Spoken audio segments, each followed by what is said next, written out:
भगवान गणेश देवी पार्वती और भगवान शिव के पुत्र हैं। एक बार की बात है जब भगवान शिव और देवी पार्वती अपने शयन कक्ष में विश्राम कर रहे थे।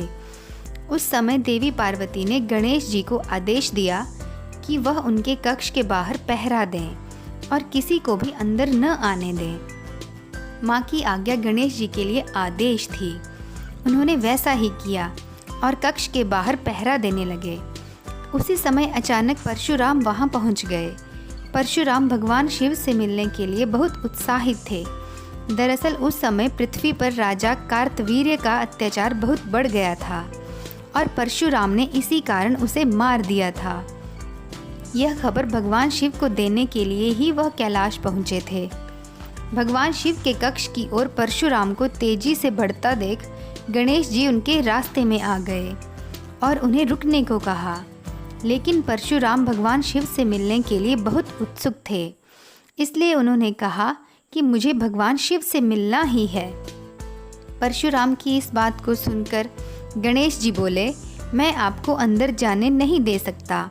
माँ ने किसी को भी अंदर न आने का आदेश दिया है। गणेश जी की यह बात सुनकर परशुराम गुस्से से लाल हो गए। उन्होंने कहा, तुम मुझे भगवान शिव से मिलने से नहीं रोक सकते। तुम नहीं जानते मैं कौन हूँ। इस पर गणेश जी ने कहा, आप कोई भी हों, उससे मुझे कोई फर्क नहीं पड़ता। मेरे लिए माँ का आदेश सबसे ज़रूरी है।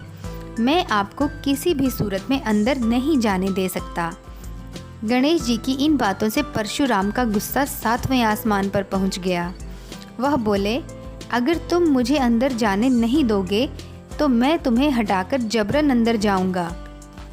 इतना कहकर परशुराम आगे बढ़ते हैं, लेकिन गणेश जी परशुराम को अंदर जाने से रोकने के लिए धक्का दे देते हैं और परशुराम दूर जाकर गिरते हैं।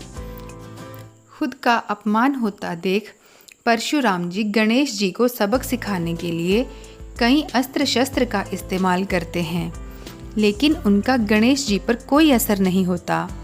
अंत में परशुराम जी शिव जी द्वारा दिया गया परशु गणेश जी को मारने के लिए प्रयोग करते हैं।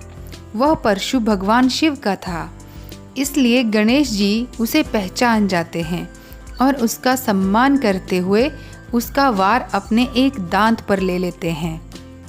परशु की चोट के कारण गणेश जी का दांत टूटकर जमीन पर गिर जाता है और गणेश जी दर्द से कराहने लगते हैं।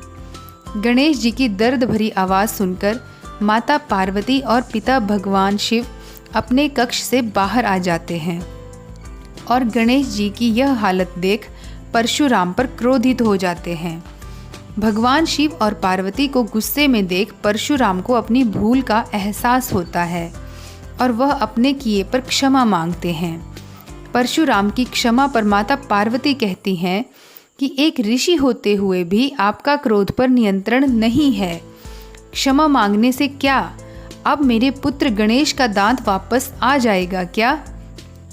परशुराम कहते हैं कि जो भी हुआ वह मेरी बड़ी भूल थी, लेकिन इस घटना के कारण अब गणेश का आधा दांत व्यर्थ नहीं जाएगा।